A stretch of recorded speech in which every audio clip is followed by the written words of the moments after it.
Okay, good morning students. मैं रंजित आचार्य Saint Peters law academy के Hindi channel पे आपका हार्दिक स्वागत करता हूँ। आज हम जानेंगे बेसिकली जुडिशियरी के बारे में। आजकल जुडिशियरी को लेकर के एक ज़बरदस्त क्रेज़ स्टूडेंट्स के बीच में पैदा हुआ है पिछले कुछ वर्षों से। तो हम जानेंगे कि जुडिशियरी है क्या और हाउ टू बिकम अ जज। अगर आप जज बनना चाहते हो तो बेसिकली उसके लिए क्या क्या इसेंशियल है और आप ऐसा क्या करो जिससे कि आपका सपना जज बनने का साकार हो। तो आइए हम जानते हैं। सबसे पहले हम डिस्कस करेंगे जुडिशियरी के बारे में और उसके बाद हम डिस्कस करेंगे कि बेसिकली अगर आप जज बनना चाहते हैं तो बेसिकली आपको किन किन चरणों से होकर के गुजरना है। तो आइए सबसे पहले हम बात करते हैं जुडिशियरी का। जैसा कि आपको पता है कि सरकार के 3 अंग हैं। अगर आप देखोगे सामान्य तौर पर तो गवर्नमेंट 3 अंगों से बना हुआ है। एक कार्यपालिका जिसको हम एग्जीक्यूटिव भी कहते हैं, दूसरा आपका विधायिका है, राइट, और तीसरी चीजें जो है बेसिकली वह न्यायपालिका है, जुडिशियरी। तो हम डिस्कस करेंगे बेसिकली इस पार्ट पर, जुडिशियरी पर, कि जुडिशियरी है क्या। दूसरी चीज कि अगर आप सामान्य शब्दों में समझें तो न्यायपालिका को अगर आप अलग अलग करोगे इस वर्ड को, तो न्यायपालिका मतलब क्या, जहां पर न्याय का पालन होता हो।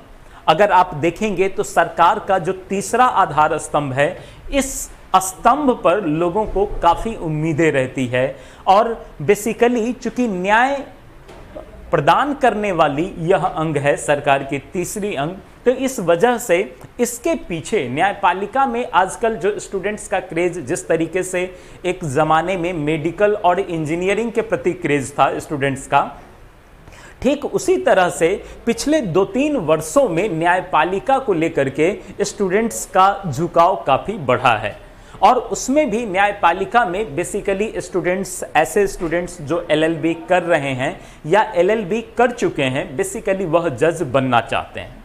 लेकिन बहुत सारे ऐसे स्टूडेंट्स हैं जो अभी LLB में एडमिशन ही लिया हो, लेकिन उन्हें इस बात की जानकारी नहीं है कि अगर वह जज बनना चाहते हैं तो वह रास्ता क्या हो, वह माध्यम क्या हो। दूसरी चीज़, जज बनने के लिए एलिजिबिलिटी क्या है। तो इस सारे एस्पेक्ट पर आज के इस क्लास में हम डिस्कस करेंगे। अब न्यायपालिका में अगर आप देखें जो बेसिक स्ट्रक्चर है न्यायपालिका का, तो आप देखोगे कि जुडिशियरी में जज अगर आप बनना चाहते हैं तो 2 स्टेजेस, 2 चरणों को लेकर के बेसिकली यहां पर आप देखते हैं। एक बेसिकली लोअर जुडिशियरी आप लोग सुनते होंगे, लोअर जुडिशियरी, या अगर नहीं जानते होंगे तो बेसिकली स्टूडेंट्स के बीच में ये सब चीज़ें बातें होती रहती है, लोअर जुडिशियरी या फिर हायर जुडिशियरी। तो आप देखोगे कि बेसिकली एक है लोअर जुडिशियरी और दूसरा है हायर जुडिशियरी। अगर आप लोअर जुडिशियरी की तैयारी करना चाहते हैं या फिर अगर आप हायर जुडिशियरी की तैयारी करना चाहते हैं तो बेसिकली इसके लिए क्या रिक्वायरमेंट है, क्या इसेंशियल है, क्या क्राइटेरिया है, और अगर आप हायर जुडिशियरी में जाना चाहते हैं तो इसके लिए क्या क्राइटेरिया है। अगर आप लोअर जुडिशियरी की बात करें तो बेसिक सा जो फंडा है कि अगर आपने LLB कर लिया है किसी भी रिकॉग्नाइज्ड यूनिवर्सिटी से तो बेसिकली आप एलिजिबल हो लोअर जुडिशियरी में एग्जाम देने का। दूसरी चीज, LLB के साथ साथ किसी किसी स्टेट में, मैं आपको बता दूं, जैसे राजस्थान में अगर आप जुडिशियरी का पेपर दोगे तो वहां पर अपीयरिंग स्टूडेंट को भी अलाउ किया है। मतलब क्या कि अगर कोई फाइनल ईयर में अपीयर होता है स्टूडेंट तो वह भी जुडिशियरी का एग्जाम दे सकता है। लेकिन मैं यहां पर कॉमन चीजों के बारे में बताऊंगा जो बेसिकली मैक्सिमम स्टेट इसको फॉलो करते हैं। तो मैक्सिमम स्टेट लोअर जुडिशियरी में जाने के लिए LLB होना ही चाहिए, इसका एक प्रथम क्राइटेरिया है। दूसरा, मैं जनरल की बात कर रहा हूं, अगर आप एज की क्राइटेरिया को लोगे तो बेसिकली 22 से लेकर के 35 इयर्स के बीच में आपका एज होना चाहिए। 22 से लेकर के 35 साल की उम्र आपकी होनी चाहिए। कहीं कहीं जैसे राजस्थान वगैरह में 21 साल भी है, 21 से 35 भी हो सकता है, लेकिन ये क्राइटेरिया मोस्टली जो स्टेट है वह इसको फॉलो करता है। दूसरी चीज कि जब आप ये तो जाने लोअर जुडिशियरी के बारे में कि LLB का होना, और इस एज ग्रुप में मतलब 22 साल के अगर आप हो गए तो आप जुडिशियरी के एग्जाम में बैठ सकते हो। लेकिन एक चीज हमेशा ध्यान में रखना, एग्जाम में बैठने से पहले आपको कुछ तैयारी भी करनी पड़ती है। बेसिकली वहां के सिलेबस को समझना पड़ता है जिस स्टेट जुडिशियल सर्विस की आप तैयारी करते हैं। दूसरी तरफ अगर आप हायर जुडिशियरी की बात करें तो इसके लिए क्या क्वालिफिकेशन है, तो बेसिकली हायर जुडिशियरी में 7 इयर्स एक्सपीरियंस मांगता ही मांगता है। मतलब क्या कि 7 साल का आपको वकालत का अनुभव होना चाहिए।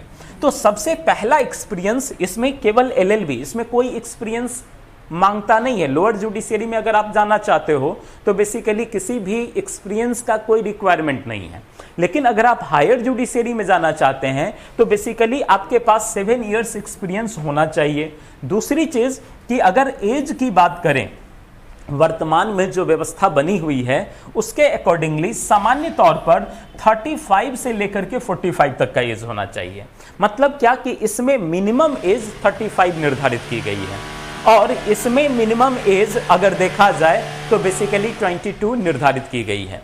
तो ये आपका एक बेसिक सा स्ट्रक्चर है अगर आप लोअर जुडिशियरी में जाना चाहते हैं।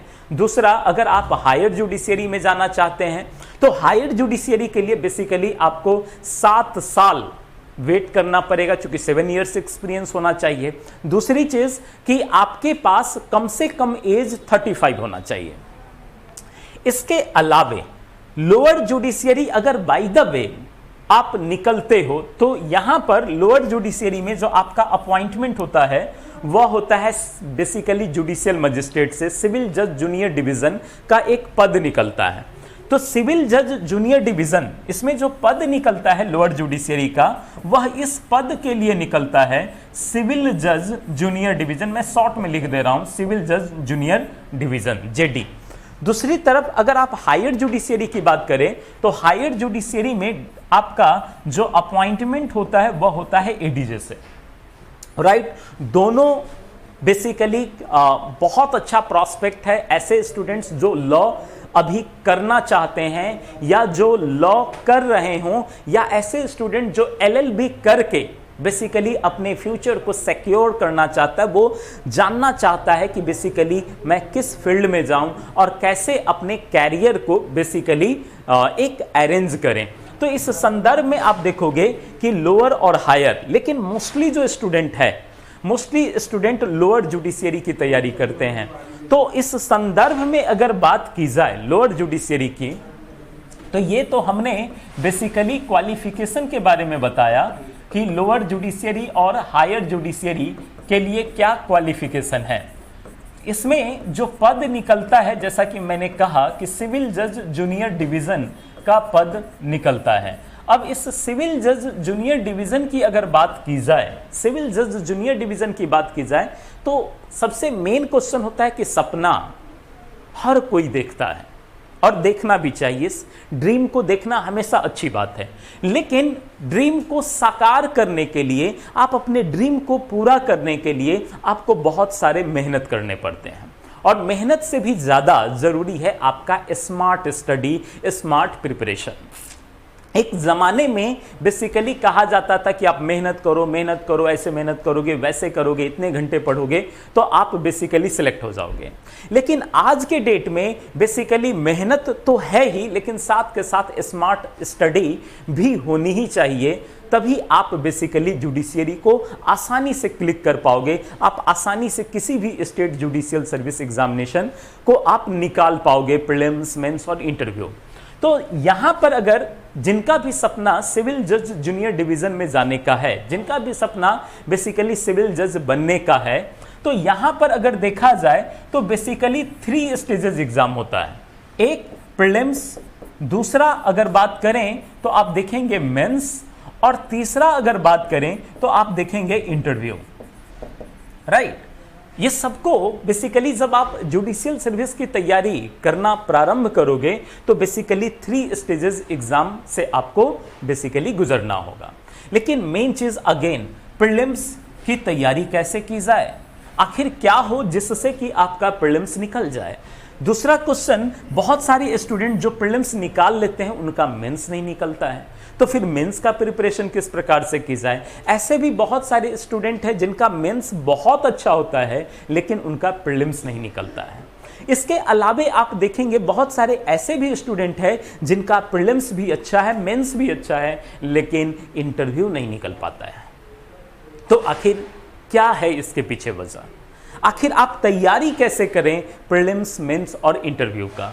तो जहां तक कि प्रीलिम्स का प्रश्न है, अगर आप पीटी की तैयारी करना चाहते हो तो बड़ा सिंपल सा फंडा है, आपको बेयर एक्ट, और हर कोई कहता है कि आप बेयर एक्ट पढ़ो या प्रीवियस ईयर क्वेश्चन पढ़ो, नो डाउट जो भी अगर आपको सलाह देता है तो वह सलाह बिल्कुल सत्य है। तो आप बेयर एक्ट पढ़ते हैं और साथ के साथ अगर आप प्रीवियस ईयर क्वेश्चन को देखोगे तो प्रीवियस ईयर क्वेश्चन से कहीं ना कहीं अगर देखा जाए तो एक ट्रेंड पता चलता है कि एग्जामिनेशन में किस तरह का क्वेश्चन पूछा जाता है। अगर आप देखें तो बेसिकली आपको अप्रोच पता चलता है एग्जामिनेशन में क्वेश्चन पूछे जाने का। तो अगर आप इस अप्रोच की बात करें, bare act plus previous year question, right, तो कई बार समस्या यह होता है स्टार्टिंग में, जो स्टूडेंट ऑलरेडी किसी अच्छे कोचिंग इंस्टीट्यूशन से अगर पढ़ चुके हैं या जिनको पता है कि बेयर एक्ट को कैसे पढ़ना है, तो उनको तो बहुत ज़्यादा प्रॉब्लम नहीं होती है, लेकिन मोस्टली स्टूडेंट को बेयर एक्ट को समझने में प्रॉब्लम होती है, राइट। तो बेयर एक्ट को कैसे समझा जाए, बेयर एक्ट के वर्ड्स को कैसे 1 बाय 1 ब्रेक किया जाए। क्योंकि देखो बेयर एक्ट कुछ नहीं है, अगर आपने शब्दों को समझ लिया ना, बेयर एक्ट की धाराओं को अगर वर्ड बाय वर्ड आपने ब्रेक कर लिया ना, तो बेयर एक्ट आपका ऐसे निकलेगा। मतलब क्या कि बेयर एक्ट पे पूरा आपका कंट्रोल हो जाएगा। और इसके लिए चूंकि एक क्वेश्चन यह भी उठता है स्टूडेंट के माइंड में कि अगर वो तैयारी करना चाहते हैं तो कहां जाएं, किस कोचिंग इंस्टीट्यूशन में वो जाएं और किस प्रकार से तैयारी करें। क्योंकि आजकल आप देखोगे मार्केट में बहुत सारे कोचिंग इंस्टीट्यूशन भी है, राइट। तो कई बार सिलेक्शन को लेकर के कि कहां जाएं, कहां जाना चाहिए, राइट। तो ऐसे सिचुएशन से भी आप बेसिकली सोचो, समझो और डिसाइड करो। हालांकि इस संदर्भ में मैं थोड़ा सा एड ऑन करूंगा सेंट पीटर्स लॉ एकेडमी को, कि सेंट पीटर्स लॉ एकेडमी आपको जुडिशियल सर्विस एग्जामिनेशन के बारे में होल थिंग्स, जो भी चीजें आप जानना चाहते हो प्रीलिम्स को लेकर के, मेंस को लेकर के या फिर इंटरव्यू को लेकर के, ये सारी चीजें आपको बताएगा। अगर आपको किसी भी तरह की कोई भी जानकारी चाहिए जुडिशियरी से रिलेटेड, वो चाहे प्रीलिम्स के एस्पेक्ट से हो या फिर मेंस के एस्पेक्ट से हो या फिर इंटरव्यू के एस्पेक्ट से हो, तो आप इस वीडियो में कमेंट जरूर करना, आपको सारी चीजें बताई जाएगी, राइट। तो बेसिकली इस चैनल को साथ के साथ आप लोग सब्सक्राइब भी करना, चैनल को लाइक भी करना, और अगर आपको लगे कि ऐसे स्टूडेंट्स के पास भी ये मैसेज जाना चाहिए जो वाकई जुडिशियल सर्विस की तैयारी करना चाहते हैं, तो बेसिकली आप इस वीडियो को शेयर भी कर सकते हो। तो यहां पर आपको बेसिकली बताया जाएगा बेयर एक्ट के शब्द को तोड़ना, किसी भी चीज को अगर आप पढ़ते हो तो कैसे पढ़ा जाए, तो ये सारी चीजें आपको बताई जाएगी। कमेंट बॉक्स में अगर आप कमेंट करोगे तो हो सकता है कि उस पर नेक्स्ट वीडियो भी बनाए, सेक्शन को पढ़ने का तरीका, राइट। तो अगर आप चाहते हो तो वो चीजें आप कमेंट कर सकते हो। तो bare act plus previous year questions अगर आप यहां फोकस करोगे ना, तो सारे के सारे क्वेश्चंस आप आसानी से अटेम्प्ट कर सकते हो। दूसरी चीज है मेंस एग्जामिनेशन। अगर आप मेंस एग्जामिनेशन को क्लिक करना चाहते हैं तो बेसिकली मेंस एग्जामिनेशन में आप टॉपिक वाइज तैयारी करें। टॉपिक वाइज जब आप तैयारी करोगे ना, तो अगर आपका एक टॉपिक पर कंट्रोल हो गया, अगर उस टॉपिक का कॉन्सेप्ट आपका क्लियर है, तो उस टॉपिक से रिलेटेड किसी भी तरह का कोई क्वेश्चन, चाहे थ्योरेटिकल क्वेश्चन हो या फिर प्रॉब्लम बेस्ड क्वेश्चन, आजकल आप एग्जामिनेशन में देख रहे होंगे कि प्रॉब्लम बेस्ड क्वेश्चन पूछे जाने का चलन फिर से स्टार्ट हो रहा है, जो 1980 से पहले होता था, राइट। तो इस वजह से आप देखेंगे जो ट्रांसफॉर्मेशन हुआ है एग्जामिनेशन के अप्रोच को लेकर के, तो यहां आपको क्या करना है, टॉपिक वाइज बेसिकली पढ़ना है। थ्योरी को भी और साथ के साथ प्रॉब्लम्स को भी। अगर आपका कॉन्सेप्ट क्लियर है ना, तो श्योर आप बेसिकली प्रॉब्लम बेस्ड क्वेश्चन को इजीली सॉल्व कर सकते हो। और अगर आपका मेंस पर एक बार होल्ड हो गया, क्योंकि आपका जो फाइनल लिस्ट, जो फाइनल मेरिट लिस्ट तैयार होता है, वो होता है मेंस प्लस इंटरव्यू से, ये हमेशा ध्यान में रखना। तो अगर आप फाइनली सिलेक्ट होना चाहते हो तो कोशिश ये करनी है कि आपको मेंस में अधिक से अधिक मार्क्स लाने हैं। मेंस में आप जितना ज्यादा मार्क्स ले आओगे ना, पॉसिबिलिटी उतनी ही ज्यादा बढ़ जाएगी, क्योंकि इंटरव्यू में आपको केवल क्वालिफाई करना है। और अगर आपने मेंस में भी अच्छे मार्क्स ले आए और इंटरव्यू में भी अच्छे मार्क्स ले आए, तो फिर तो क्या कहना, टॉपर ही हो जाओगे, राइट। तो बेसिकली कुछ है नहीं, एक सही स्ट्रैटेजी को आपको फॉलो करना है। अगर आपने सही स्ट्रैटेजी को फॉलो किया, सही रणनीति तैयार की, तो फिर वो दिन दूर नहीं जहां पर आप अपने ड्रीम को पूरा कर सकते हो, आप अपने सपने को साकार कर सकते हो। नो डाउट अबाउट इट, आप जज बन सकते हो। ये आपका टाइम है। अब आपको स्टार्ट करना है बेसिकली तैयारी, आपको डिसाइड करना है कि आपको करना क्या है। अगर आप करना चाहते हैं तो स्टार्ट कर दीजिए, अभी से स्टार्ट कर दीजिए। ये मत सोचो कि मुझे 1 महीने बाद से करेंगे, अगले दिन से करेंगे, बेसिकली यह दिन कभी नहीं आएगा।